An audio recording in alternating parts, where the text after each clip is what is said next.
media has become a great part of our lives, and in a time where social distancing and isolation is recommended, it has become an invaluable tool. It's a good day to you, and welcome to Mental Wellness. On the show today, we'll be talking about social media and how it affects our mental health. To discuss further on this, I am joined by two ladies who are going to introduce themselves. My name is Diana Sike, and I'm a community psychology major at Midland State University, and I'm so happy to be on the show today. And I'm Nokolo Ndlovu. I'm a journalist. I'm a freelance journalist. I work with communities and reporting news, and I'm really honored to be a part of this discussion. Thank you, ladies, for coming through. As a psychologist, what's your take on social media in relation to our mental health?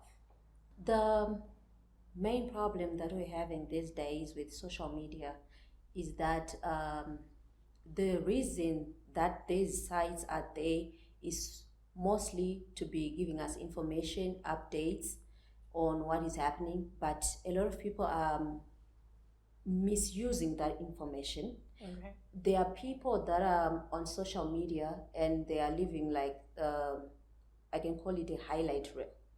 A highlight reel is whereby somebody is living that perfect life on social media. They post their pictures when they're at nice hotels, eating nice food, going to fancy places. So most people that are logging on to or that are following them on Facebook or be it Instagram, they're seeing that lifestyle that that person is portraying, and they end up thinking, oh my God, I'm missing out. I'm missing out. There's probably something wrong about me. People end up having insecurities. They end up having depression, social anxiety, and a lot of different problems from social media. I really think social media is a great thing. It has helped our lives tremendously. We can all agree on that. Yeah. Mm-hmm. But like Diana said, it has come with a lot of problems, especially in our youth. They are taking things on the surface. You don't know where this person, you said it's a Highlight reel. Exactly. Highlight. You don't know where they're coming from, and you are just taking it face on and trying to apply it in your life, and eventually people get all sorts of depressions due to the pressures of social media. Okay, what are the positive things we can take away from social media for our mental health?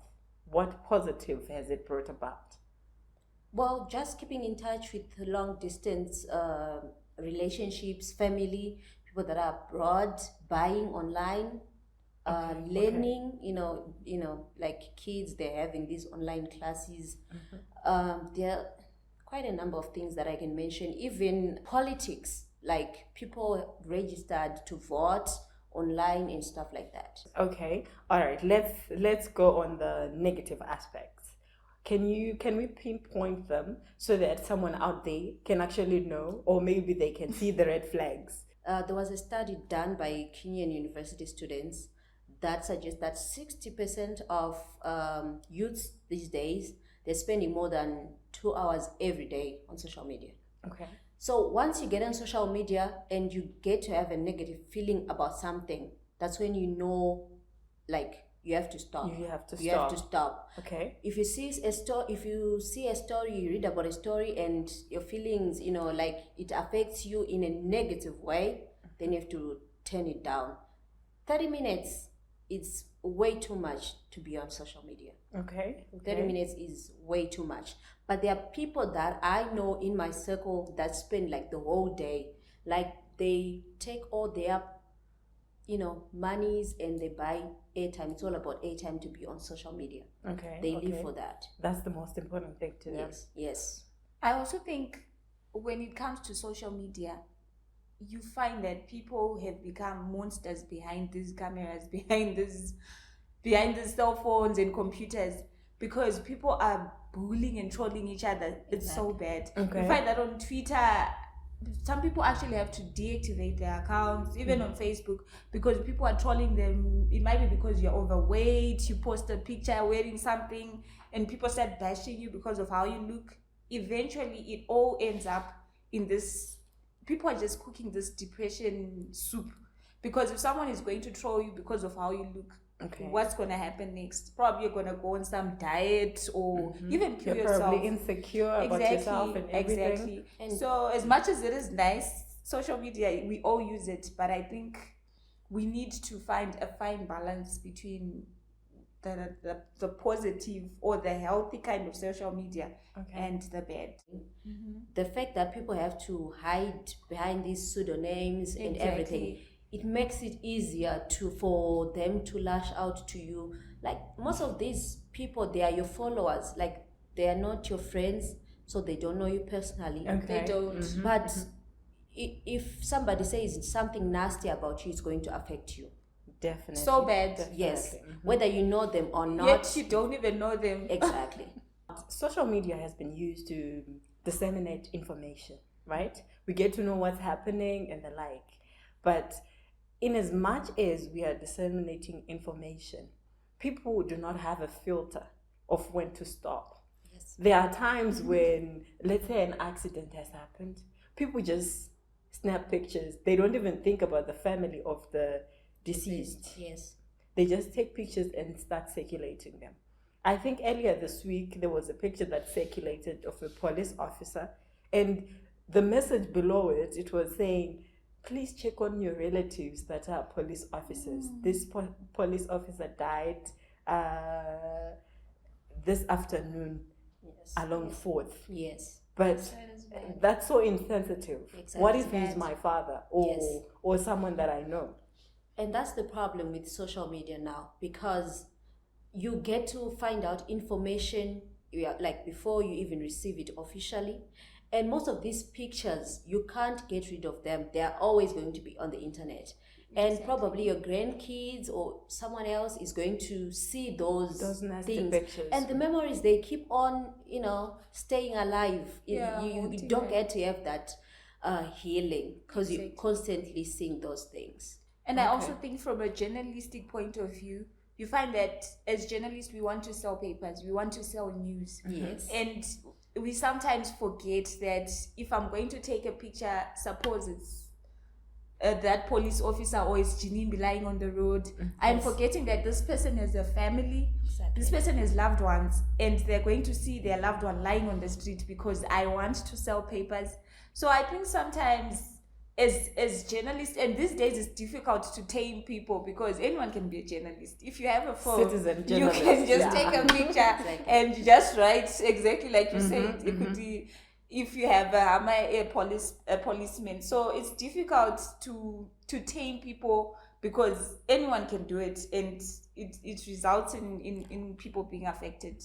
How do we moderate our social media use? Because social media has become like a need. You know, when you hear your phone just pang, you really want to see who that is. You know, what's that notification for? You just can't help it. It just draws you for you to just click and look at it. I remember there's this on social media, it was on social media again. It was sort of a gif where this person wakes up, and usually we sleep with our phones under the pillow, right? They wake up and they don't find their phone under the pillow. Hey, this person went crazy looking for their phone. That's how bad we like our phone. I think it's a matter of having values, personal values. Know when to log on, know when to log off. This feeling of, not wanting to miss out on anything, you just have to be yourself, not to live your life, following all these celebrities or trying to keep up with what's going on. I've got friends that are not even on Facebook, and I used to think like, oh my God, like they always get this information last, but most of the time I'm always stressed out about a story that I saw on Facebook about somebody's husband that cheated, or a certain person that got killed, or something like that. Affecting you, and as if you're like... Yes, and I take it personally. I'm human, and I take it personally. In developed countries, like in the States and other countries, they've got applications that they use to monitor their social media, like especially for youths, parents, they've got those applications.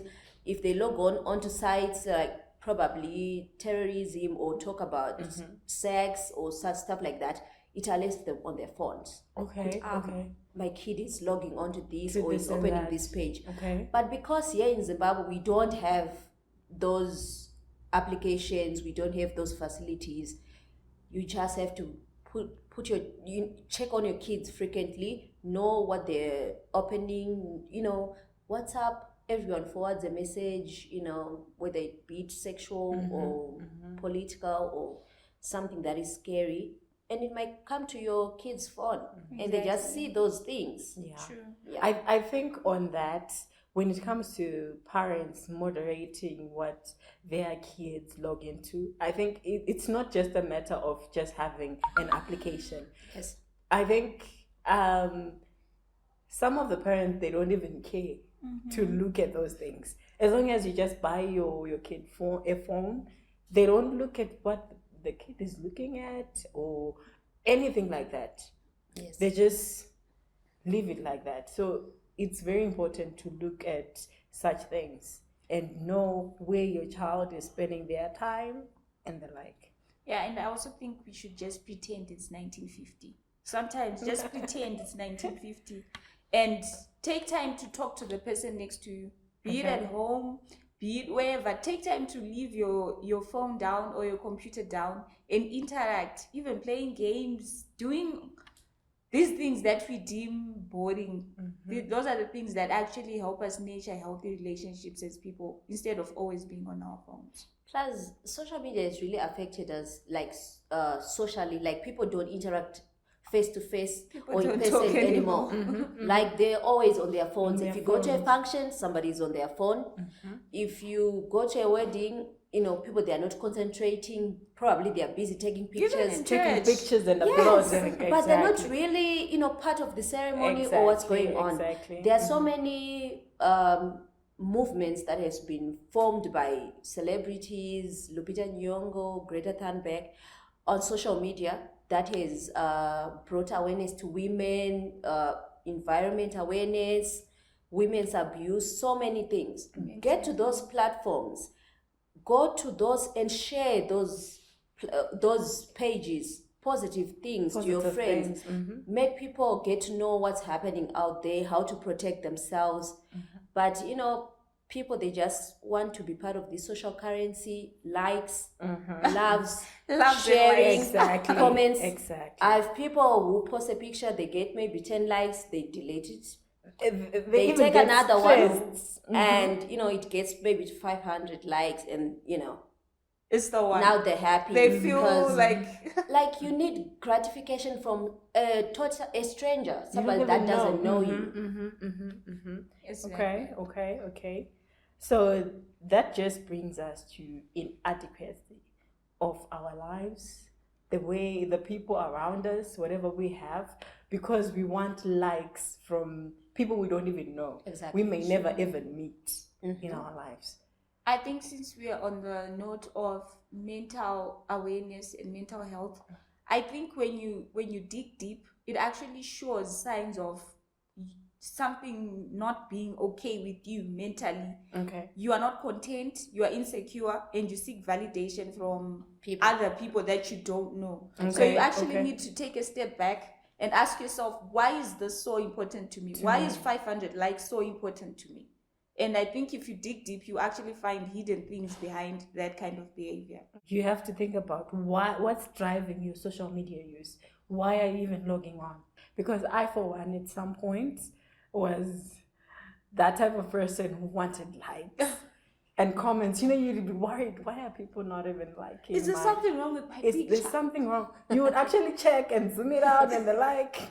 So we should learn to moderate our social media use. And for parents, they should be able to check on their kids, whatever they are looking at, because there is cyberbullying that may lead to stress and other things. It is known that if you actually talk to someone face to face, it reduces anxiety and stress. there's that sense of relief. Exactly. Yes. So it's very important for us Nothing to be beats a good conversation. you see, even if you're just talking about nothing in particular, but the fact that you're just interacting. Yeah. There's a program, it's called the Friendship Bench, Okay. right?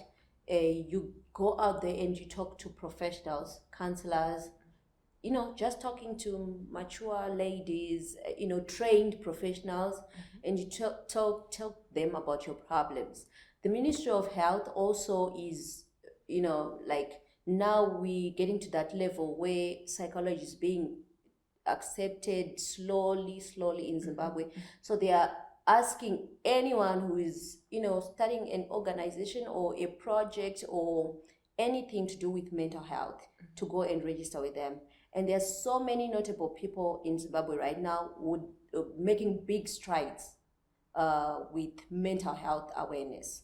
There's so many people who are trying to fight against mental health. Mental health is real, and the bad thing is that most people in Zimbabwe, they don't know that they've got mental health problem. No, Okay. They They don't don't know acknowledge that. they've got don't. mental health problems. But mental health actually, it grows into depression until you need like professional help. Okay. I think it stems from our culture as, should I say, Black people as a whole. We don't want to be in touch with our feelings. Someone will try to brush things under the carpet. Certain things that happened, maybe Tichikura, they're just hushed. And Yes. people don't acknowledge that sometimes you are not fine mentally. It's something that's weird. Even going to see a shrink or a psychologist to They'll some tell you that you're really good somebody, but it's actually needed, because that's why some people are driven to suicide. Exactly. Things that can be fixed. I remember I wrote an article about Double HP. Yes. When he supposedly committed suicide. You find that the guy had problems. He had mental issues for a very long time. Yes. But he didn't acknowledge them. And as a man as well, it was difficult for him to be in touch with his feelings. And eventually, he died a very premature death, I should say. Now, as we are talking about mental health, it's around us. Maybe it's even affecting you personally. You just have to take a step back and think for a moment and ask yourself, are you okay? If you're not, it's okay to talk to someone. It's okay to call a friend and just tell them, I'm not feeling well, I'm not okay. Recently, someone just sent me a text on social media and they're like, I'm not okay. What's wrong? But what I liked the most was the fact that she managed to use social media in a get positive help. way. In a positive way, Exactly. at least. And after just, when I asked her if you're okay and the like, after talking to her, she was just like, I feel better.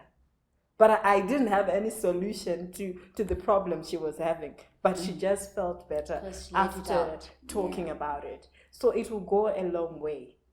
Social media is there to help us, not for it to control us and become a slave to your phone. Exactly. We don't want that.